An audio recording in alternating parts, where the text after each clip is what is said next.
नमस्कार, स्वागत है आप सभी का। आप देख रहे हैं खबर दोपहर। मैं हूं आपके साथ प्रीति सिंह। शुरुआत इस वक्त की सुर्खियों के साथ। प्रधानमंत्री नरेंद्र मोदी उत्तर प्रदेश की राजधानी लखनऊ में करेंगे 60,000 करोड़ रुपए की परियोजनाओं का शिलान्यास। 2 दिन के दौरे में सरकार की प्रमुख शहरी विकास योजनाओं की तीसरी वर्षगांठ के अवसर पर लाभार्थियों से होंगे रूबरू।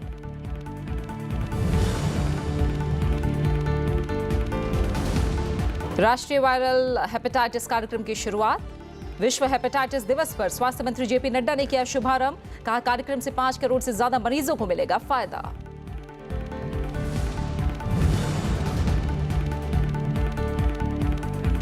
मराठा आरक्षण मुद्दे का समाधान निकालने के लिए मुख्यमंत्री देवेंद्र फडणवीस ने बुलाई सर्वदलीय बैठक। महाराष्ट्र सरकार की मराठा समुदाय की सामाजिक आर्थिक स्थिति पर ओबीसी कमीशन से जल्द रिपोर्ट सौंपने की अपील।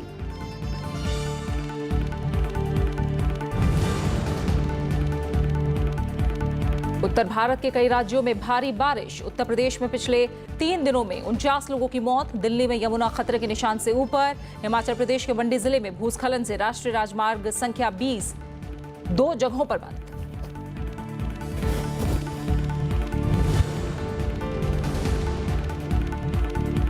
और पाकिस्तान में इमरान खान के नेतृत्व में नई सरकार के गठन की कवायद तेज। विरोधी दलों की फिर से चुनाव की मांग। यूरोपीय यूनियन ने भी नतीजों पर उठाए सवाल। संसदीय चुनाव जीतने वाले पहले हिंदू बने महेश मलानी।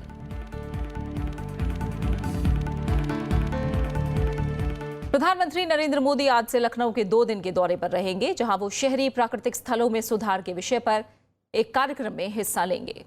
प्रधानमंत्री उत्तर प्रदेश की राजधानी लखनऊ में 60,000 करोड़ रुपए की परियोजनाओं का शिलान्यास करेंगे।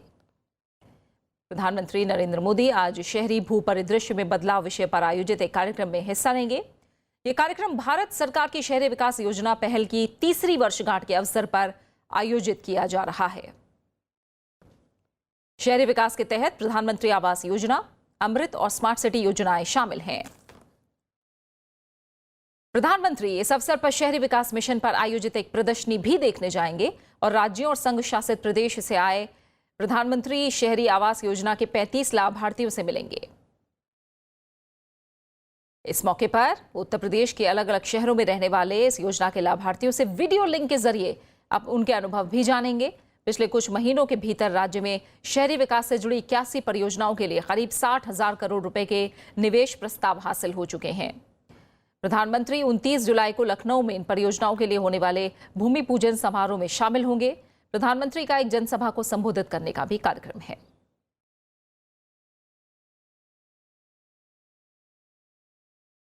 आज विश्व हेपेटाइटिस दिवस है। इस मौके पर केंद्रीय मंत्री जेपी नड्डा ने राष्ट्रीय वायरल हेपेटाइटिस नियंत्रण कार्यक्रम की शुरुआत की। इस कार्यक्रम के तहत सभी सरकारी अस्पतालों में हेपेटाइटिस बी और सी के लिए निःशुल्क दवाएं देने और जांच का प्रावधान है। इस कार्यक्रम का लक्ष्य हेपेटाइटिस से रोकथाम और उपचार प्रदान करना है। इस कार्यक्रम के माध्यम से 5 करोड़ मरीजों को फायदा होगा। स्वास्थ्य मंत्रालय अगले 3 वर्षों में सभी राज्यों में हेपेटाइटिस के इलाज के लिए 100 उपचार केंद्र और 665 जांच केंद्र स्थापित करेगा। इस कार्यक्रम के तहत वायरल हेपेटाइटिस की निगरानी, जागरूकता, टीकाकरण, सुई से फैलने वाले संक्रमण को नियंत्रित करने, हेपेटाइटिस जांच और अनुसंधान पर जोर दिया जाएगा। भारत में हेपेटाइटिस को 2030 तक खत्म करने का लक्ष्य रखा गया है। भारत का MMR, IMR, under 5 mortality is declining faster than the world pace, जिसके लिए हम आपको बधाई देना चाहते हैं। एक चीज रह गई थी, वो थी हेपेटाइटिस बी पर तो कर लिया था, लेकिन सी के लिए there was no programme, only to say and to sympathise.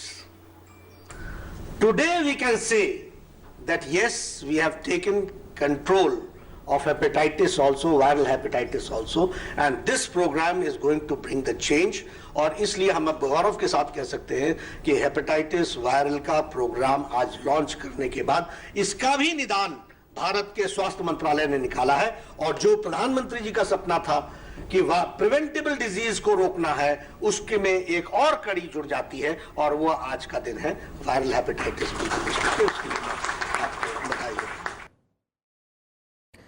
सूचनाओं की गोपनीयता के संरक्षण के बारे में जस्टिस BN श्रीकृष्णा समिति ने कल सरकार को अपनी रिपोर्ट सौंप दी। समिति ने निजी जानकारियों की सुरक्षा, लोगों के अधिकार और उल्लंघन पर जुर्माना जैसे विषयों के बारे में कई सुझाव दिए हैं। समिति ने किसी भी संवेदनशील डेटा के इस्तेमाल से पहले स्पष्ट सहमति को अनिवार्य बनाने की सिफारिश की है। समिति ने अपनी 213 पेज वाली इस रिपोर्ट के साथ डेटा प्रोटेक्शन विधेयक 2018 का मसौदा भी दिया है। समिति ने लोगों के संपूर्ण निजी डेटा को देश से बाहर ले जाने को सीमित बनाने की सिफारिश करते हुए कहा है कि सभी तरह के संवेदनशील या क्रिटिकल डेटा को देश के भीतर किसी सर्वर या डेटा सेंटर में रखना अनिवार्य होगा। नियमों का उल्लंघन होने पर समिति ने विधेयक के मसौदे में 15 करोड़ रुपए या डेटा एकत्र करने वाली कंपनी के वैश्विक टर्नओवर के 4% तक जुर्माने का प्रावधान करने की सिफारिश भी की है। समिति ने देश में एक डेटा प्रोटेक्शन अथॉरिटी के गठन का भी सुझाव दिया है, जो डेटा की परिभाषा और उसकी विभिन्न श्रेणियों के लिए मानक तय करने का काम भी करेगा। The interest of the citizen must be always protected at any cost. Simultaneously, the state has certain responsibilities which have been beautifully identified by the Supreme Court in the Puttaswamy judgment, which have to be protected. And finally, the protection cannot be at the cost of trade and industry, which should not be throttled as a result of our legislation. This is the first step.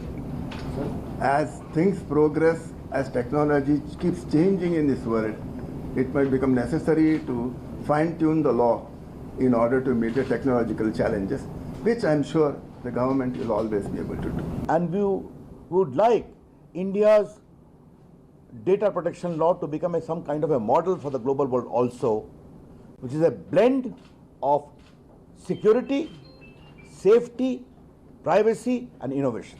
And being a very monumental law is taking for myself, I would like to have also the widest parliamentary consultation possible. सरकार ने चीनी मिल मालिकों को गन्ने के रस या शीरा से सीधे एथनॉल बनाने की अनुमति देने का फैसला किया है। खाद्य मंत्रालय ने 1966 के गन्ना नियंत्रण आदेश में संशोधन करके इसे अधिसूचित कर दिया है। सरकार के इस कदम से मिलों में अतिरिक्त समय में गन्ने के रस से एथनॉल बनाने में मदद मिलेगी। अब तक मिलों को गन्ने के रस से चीनी निकालने के बाद बची खांड से ही एथनॉल बनाने की अनुमति थी। चीनी मिल सीधे गन्ने के रस या फिर बी श्रेणी के शीरे से एथनॉल का उत्पादन करती है तो 600 लीटर एथनॉल के उत्पादन को 1 टन चीनी के उत्पादन के बराबर माना जाएगा। पिछले कुछ दिनों से जारी ट्रकों की बेमियादी हड़ताल खत्म हो गई है। All India motor transport Congress और सरकार के बीच चली लंबी बैठक के बाद ट्रांसपोर्टरों ने हड़ताल वापस लेने का ऐलान किया। ट्रांसपोर्टरों और सड़क परिवहन और राजमार्ग मंत्रालय के अधिकारियों के बीच मैराथन बैठक के बाद हड़ताल वापस लेने का फैसला किया गया। हड़ताल खत्म होने के फौरन बाद सड़क परिवहन और राजमार्ग मंत्री नितिन गडकरी ने इस फैसले का स्वागत किया और कहा कि सरकार ट्रांसपोर्टरों की मांगों के प्रति संवेदनशील है। उन्होंने कहा कि ट्रांसपोर्ट सेक्टर का देश के विकास में अहम योगदान है, इसलिए चालक समेत इस क्षेत्र में काम करने वालों के लिए हमने बीमा और स्वास्थ्य सुविधाएं देने की विशेष योजना बनाने का फैसला लिया है। उन्होंने इसे प्रधानमंत्री बीमा योजना में शामिल कराने का भी आश्वासन दिया। साथ ही कहा कि कई मांगे पहले ही मान ली गई थी। शेष मांगों पर विचार विमर्श के लिए उच्च स्तरीय समिति गठित कर दी गई है। All India motor transport Congress की 20 जुलाई से जारी बेमियादी हड़ताल के कारण करीब 90 लाख ट्रक सड़कों से बाहर थे। ट्रांसपोर्टर बीमा प्रीमियम में बढ़ोतरी और डीजल की महंगाई के विरोध में थे। इसके अलावा उनकी और भी कई मांगे थीं। मुझे इस बात की खुशी है कि हमारे ट्रांसपोर्ट एसोसिएशन ने अपने स्ट्राइक को विड्रॉ किया है। मैं उनको बहुत बहुत धन्यवाद देता हूं। मैं निश्चित रूप से ट्रांसपोर्ट एसोसिएशन को ये विश्वास देना चाहता हूं कि जो भी उनके और हमारे बीच में तय हुआ है उन सब बातों पर सरकार सकारात्मक रूप से प्रयास करेगी और उन समस्याओं को सुलझाने की कोशिश करेगी। हमने ये तय किया कि हमारे टोल नाके में 6 महीने के अंदर सीमलेस ट्रैफिक होगा। 3 मिनट की बात हमने की, पर मैं तो कहता हूँ 1 मिनट भी किसी को रुकने की आवश्यकता नहीं पड़ेगी। हम पूरे नाकों को एक स्टिकर जो लगा हुआ रहेगा फास्ट ट्रैक का, उसके आधार पर ट्रक को ना कोई पूछेगा ना कुछ नहीं, तुरंत वो वहाँ से चले जाएंगे और ये सिस्टम को हम 6 महीने में पूरी तरह से दुरुस्त करेंगे। इसके बारे में कोई तकलीफ नहीं होगी। मराठा आरक्षण के मुद्दे पर चर्चा के लिए महाराष्ट्र के मुख्यमंत्री देवेंद्र फडणवीस ने आज सर्वदलीय बैठक बुलाई है। इसमें सरकार इस मुद्दे का समाधान निकालने की कोशिश करेगी। राज्य सरकार ने कहा है कि वो सर्वेक्षण का काम तेजी से करने के लिए ओबीसी आयोग को हर संभव सहायता देगी। मराठा आरक्षण पर गठित राज्य कैबिनेट कमेटी के अध्यक्ष और प्रदेश के राजस्व मंत्री चंद्रकांत पाटिल ने ओबीसी आयोग से अपनी रिपोर्ट जल्द सौंपने की अपील की है। बीजेपी प्रदेश अध्यक्ष राव साहेब दानवे ने कहा कि बीजेपी सरकार मराठा समुदाय को आरक्षण देने को लेकर प्रतिबद्ध है और इस मामले पर अध्यादेश भी लाई है, लेकिन हाईकोर्ट ने राज्य सरकार के फैसले पर रोक लगा दी।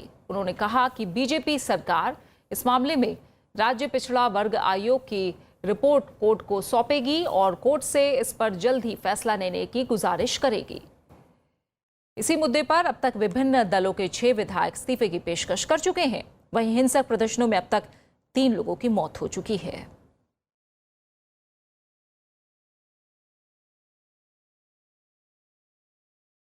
बीजेपी अध्यक्ष अमित शाह ने आज मुंबई में आरएसएस नेताओं से मुलाकात की। महाराष्ट्र में मराठा आरक्षण के लिए जारी आंदोलन को देखते हुए इस बैठक को अहम माना जा रहा है। आने वाले दिनों में एसी, बड़ी स्क्रीन वाले टीवी और सीमेंट जैसी महंगी वस्तुओं पर जीएसटी घटाया जा सकता है। केंद्रीय मंत्री अरुण जेटली ने इस बारे में संकेत दिए हैं। फेसबुक पर अरुण जेटली ने लिखा है कि अगर सरकार के जीएसटी कलेक्शन में इजाफा होता है तो इन वस्तुओं पर वसूला जाने वाला कर कम किया जा सकता है। एयर कंडीशनर्स, बड़ी स्क्रीन वाले टीवी और सीमेंट फिलहाल जीएसटी की 28% स्लैब में है। अरुण जेटली ने लिखा कि जीएसटी की 28% की कैटेगरी लगातार घटती जा रही है और इसमें ज्यादातर वस्तुएं वही हैं जो लग्जरी आइटम्स या सिन गुड्स में शामिल हैं। अपने लेख में अरुण जेटली ने उम्मीद जताई कि रेवेन्यू बढ़ने की स्थिति में इन वस्तुओं की कैटेगरी बदलने पर विचार किया जा सकता है। सरकार शादी करके पत्नियों को छोड़ देने वाले प्रवासी भारतीयों को भगोड़ा अपराधी घोषित करने और उनकी संपत्ति जब्त करने के लिए विधेयक संसद के शीतकालीन सत्र में लेकर आएगी। विदेश मंत्री सुषमा स्वराज ने कल दिल्ली में एक कार्यक्रम में इसकी जानकारी दी। उन्होंने बताया कि विदेश मंत्रालय अलग से एक वेबसाइट तैयार कर रहा है जिस पर सिर्फ विदेशों में रहने वाले भारतीयों के खिलाफ वारंट होंगे। वेबसाइट पर आरोपी एनआरआई के नाम का वारंट जारी करके समन प्राप्त हुआ मान लिया जाएगा। कार्यक्रम में विदेश मंत्री ने मानव तस्करी पर रोक लगाने के लिए केंद्र और राज्य महिला आयोगों से फर्जी एजेंटों की पहचान कर उनके खिलाफ कार्रवाई की सिफारिश करने की सलाह दी है। एनआरआई मैरिजेस में तो मैंने कहा कि जो समझ में नहीं आ रहा था वो भी समझकर कर दिया। ये जो हमारी अथॉरिटी है ये बेहद अच्छा काम कर रही है और कानून के होने के बिना काम कर रही है। लेकिन ये जो समस्या है इस समस्या का एक ही समाधान है और वो है अवैध एजेंटों को पकड़वाना और उनका धंधा बंद करवाना। उपराष्ट्रपति एम वेंकैया नायडू ने देश में डिजिटल डिवाइड को कम करने पर जोर दिया है। हैदराबाद में हैदराबाद सॉफ्टवेयर एंटरप्राइजेज एसोसिएशन के कार्यक्रम में कल उन्होंने कहा कि सूचना प्रौद्योगिकी का मकसद गरीबों की मदद होना चाहिए। उपराष्ट्रपति ने आईटी कंपनियों से रिसर्च, इनोवेशन और स्टार्टअप को बढ़ावा देने के लिए कहा है। उन्होंने कहा कि युवाओं का कौशल विकास करके उन्हें रोजगार के लायक बनाया जा सकता है। उपराष्ट्रपति ने तेलंगाना सरकार की ओर से आईटी कंपनियों को मिल रही मदद की तारीफ की। उपराष्ट्रपति ने कहा कि भारत में इनोवेशन हब बनने और नए दौर की प्रौद्योगिकी विकसित करने की पूरी क्षमता है। I would like the IT industry to increase its focus on innovation and developing new technologies, apart from skilling the youth to provide gainful employment.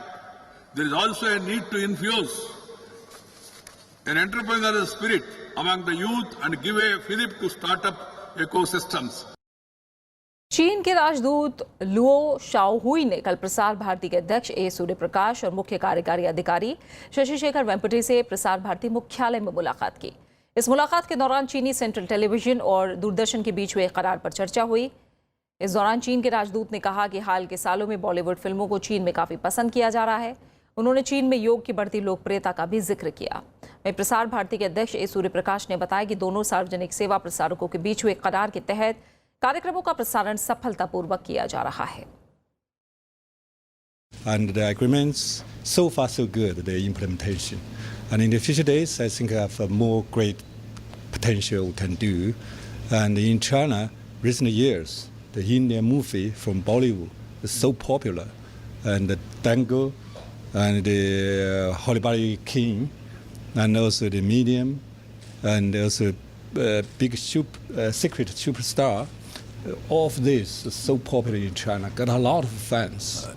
We both have an MOU which was signed in May 2015, and that MOU is current, and under that MOU there has been some exchange of programs, and They had sent some programs which have been aired on Doordarshan National and on Doordarshan Bharati and so on. And we have sent some programs to them. And the whole idea is to step up the cooperation between the two public service broadcasting corporations. DMK प्रमुख M Karunanidhi की खराब तबीयत के चलते देर रात चेन्नई के निजी अस्पताल कावेरी के आईसीयू में उन्हें भर्ती किया गया है। अस्पताल की तरफ से जारी बयान में कहा गया है कि ब्लड प्रेशर कम होने के बाद एक्सपर्ट डॉक्टर उन्हें मॉनिटर कर रहे हैं। डीएमके प्रमुख को यूरिनरी ट्रैक्ट इन्फेक्शन के बाद बुखार की शिकायत थी। करुणानिधि का हालचाल जानने के लिए उनके समर्थक अस्पताल के बाहर जुटे हुए हैं। वहीं उनकी तबीयत की जानकारी लेने के लिए दिग्गज नेताओं का तांता लगा हुआ है। कांग्रेस नेता गुलाम नबी आज़ाद करुणानिधि की सेहत के बारे में हाल जानने के लिए अस्पताल पहुंचे। उन्होंने करुणानिधि के परिवार से मुलाकात की। To inquire about the health of our leader, Honorable Karunanidhi ji. We are at the moment in hospital. Karunanidhi ji is in ICU. We met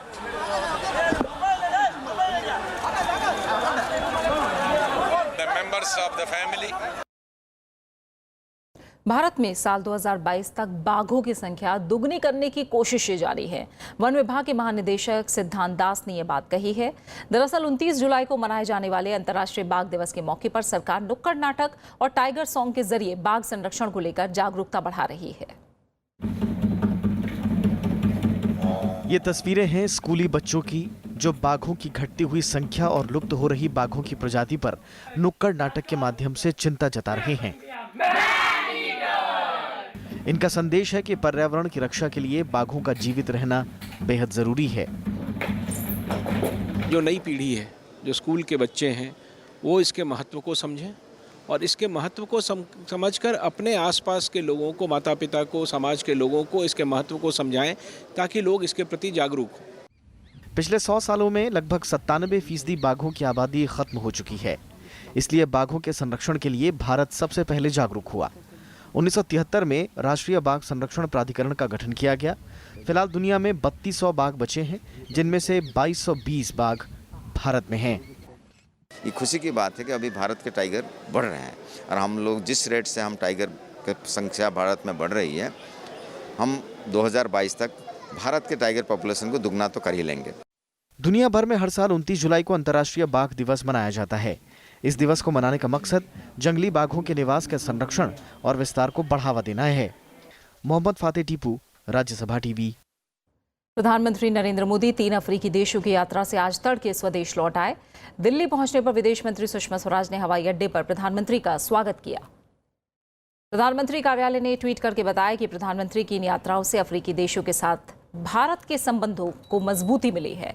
इस दौरान प्रधानमंत्री ने रवांडा, युगांडा की यात्रा की और दक्षिण अफ्रीका में ब्रिक्स शिखर सम्मेलन में हिस्सा लिया। प्रधानमंत्री नरेंद्र मोदी ने कल ब्रिक्स सम्मेलन के समापन सत्र में पिछड़े देशों को स्किल्ड वर्कफोर्स और डिजिटल इंफ्रास्ट्रक्चर को मजबूत करने पर जोर दिया। उन्होंने कहा कि नए आविष्कारों ने विकासशील देशों के लिए नई संभावनाएं पेश की हैं और भारत इसके लिए अफ्रीकी देशों को हर संभव सहायता करता रहेगा। प्रधानमंत्री नरेंद्र मोदी ने शुक्रवार को जोहान्सबर्ग में ब्रिक्स शिखर सम्मेलन के आखिरी सत्र आउटरीच प्रोग्राम में संरक्षणवाद के मंडराते खतरे के बारे में दुनिया के देशों को आगाह किया। प्रधानमंत्री नरेंद्र मोदी ने कहा कि संरक्षणवाद के बढ़ने पर गरीब देशों के विकास की संभावनाओं पर नकारात्मक असर पड़ेगा।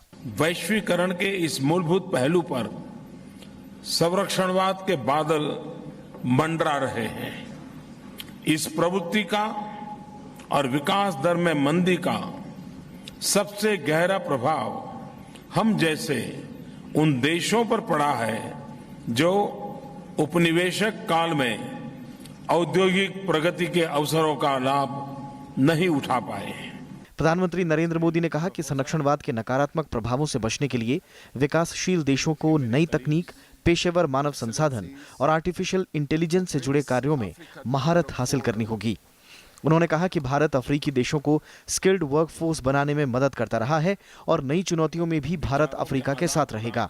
साउथ साउथ कोऑपरेशन के अंतर्गत अपने विकास अनुभवों को साझा करके हम अन्य विकासशील देशों में तकनीकी सहयोग, ट्रेनिंग एवं कैपेसिटी बिल्डिंग द्वारा हर संभव सहयोग हमारी विदेश नीति का अहम हिस्सा है। आउटरीच कार्यक्रम में ब्रिक्स के सदस्य देशों ब्राजील, रूस, भारत, चीन और दक्षिण अफ्रीका के साथ अहम मसलों पर विचार करने के लिए कई अफ्रीकी देशों के प्रमुखों को बुलाया गया था। इसमें Senegal, Gabon, Uganda, Ethiopia, Togo, Zambia, Namibia और अंगोला के अलावा ओआईसी के अध्यक्ष के नाते तुर्की के राष्ट्रपति को भी बुलाया गया था।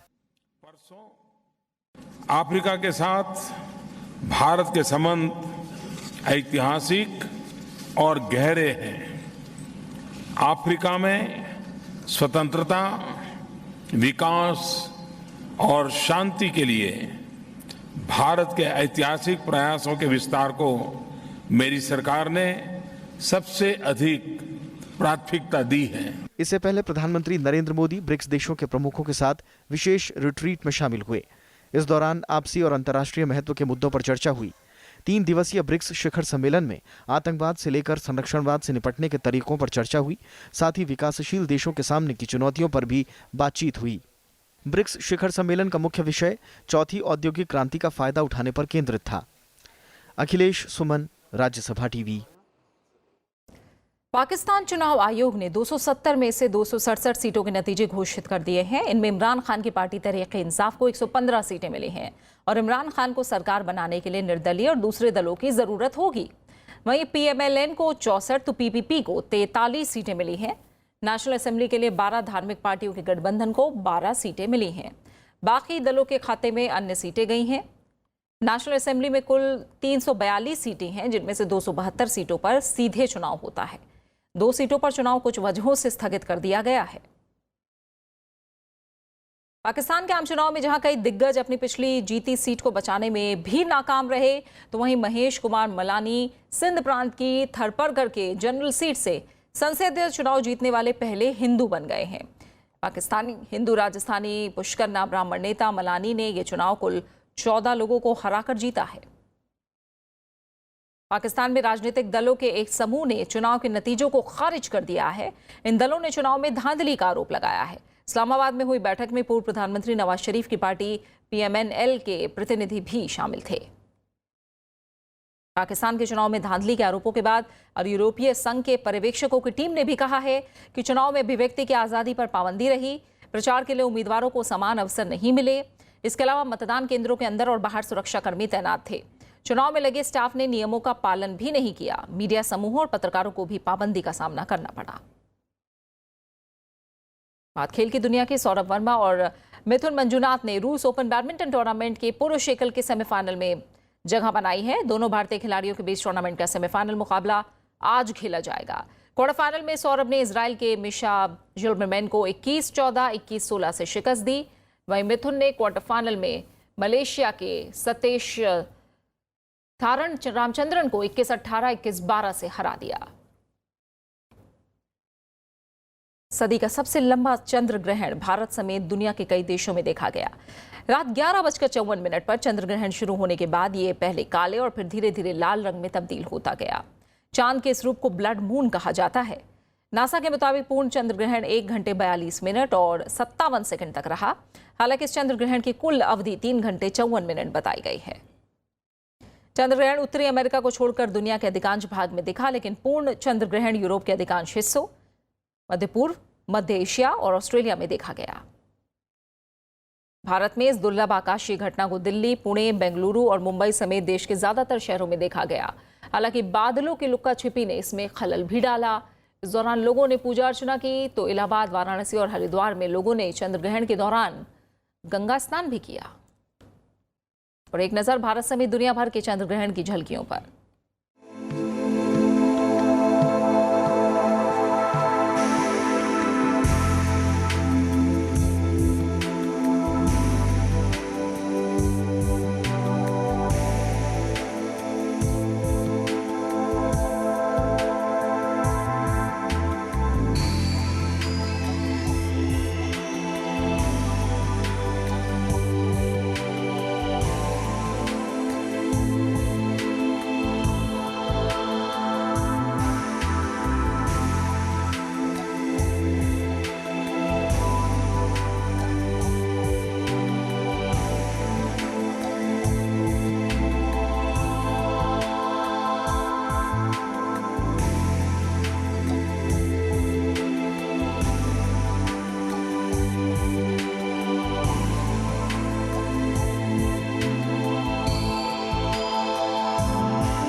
और अब बात मौसम की।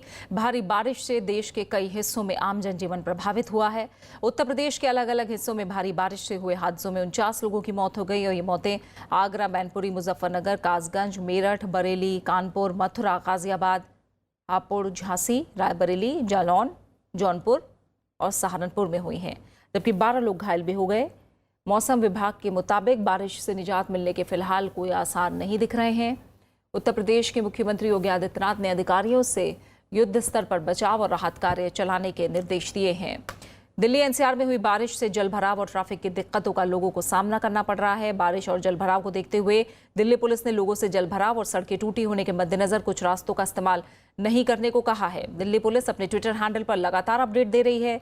यमुना का जलस्तर खतरे के निशान को पार करने के बाद दिल्ली सरकार ने अलर्ट जारी किया है। अभी यमुना का जलस्तर 204.92 मीटर है, जो खतरे के निशान से 0.09 मीटर ऊपर है। गाजियाबाद में बारिश की वजह से जिला मजिस्ट्रेट ने स्कूलों की छुट्टी कर दी है। राजस्थान में कई जगहों पर भारी बारिश जारी है। मौसम विभाग ने अगले 24 घंटों में राज्य में बारिश की संभावना जताई है।